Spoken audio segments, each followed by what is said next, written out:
इधर।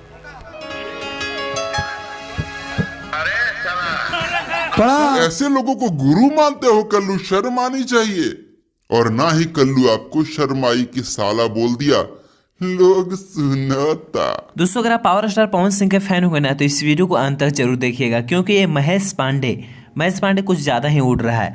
अब सभी एक छोटा सा पहले वीडियो का क्लिप देखे, हम पहले ही यूज कर दिए, जिसमें अरविंद अकेला, कल्लू, डिम्पल सिंह थी और वहाँ पे power star Pawan Singh video calling किए थे और डिम्पल सिंह को नाजायज साली बोल रहे थे और वहाँ पे अरविंद अकेला कल्लू के कार्य साला बोले।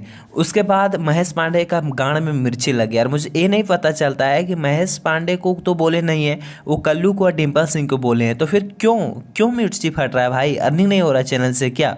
अब हम बात करते हैं मेन पॉइंट के बारे में। महेश पांडे तो वीडियो पूरा देखता नहीं है और हम हकीकत बोलते तो हम भी महेश पांडे का वीडियो पूरा नहीं देखे हैं, क्योंकि मुझे इसका चेहरा देखना पसंद नहीं आता है। बता दें, महेश पांडे बोल रहा है तुम लोग उसको गुरु मानते हो, इस आदमी जो गाली देता है, लेकिन वो लास्ट तक नहीं देखा। लास्ट में अरविंद अकेला कल्लू को वो बोल रहे हैं पावर स्टार पवन सिंह कि अरविंद अकेला कल्लू मेरा भाई सुपर स्टार है।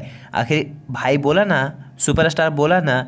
लेकिन देखिए, पावर स्टार पवन सिंह अगर मान लीजिए एक फिल्म में कोई किरदार निभाता है जिसमें कल्लू को बेटा का रोल करना मिले, तो क्या बेटा हो गया कल्लू? और यहाँ पे हम बहुत सारी बातें बोल सकते थे, लेकिन हम आपको इज्जत करते हैं महेश पांडे, क्योंकि आप एक पंडित खानदान से, इसलिए नहीं तो हम रिलाई करने में मास्टर हैं। और ये देखो कुछ पुराना फोटो, तुम समझो कुछ इससे।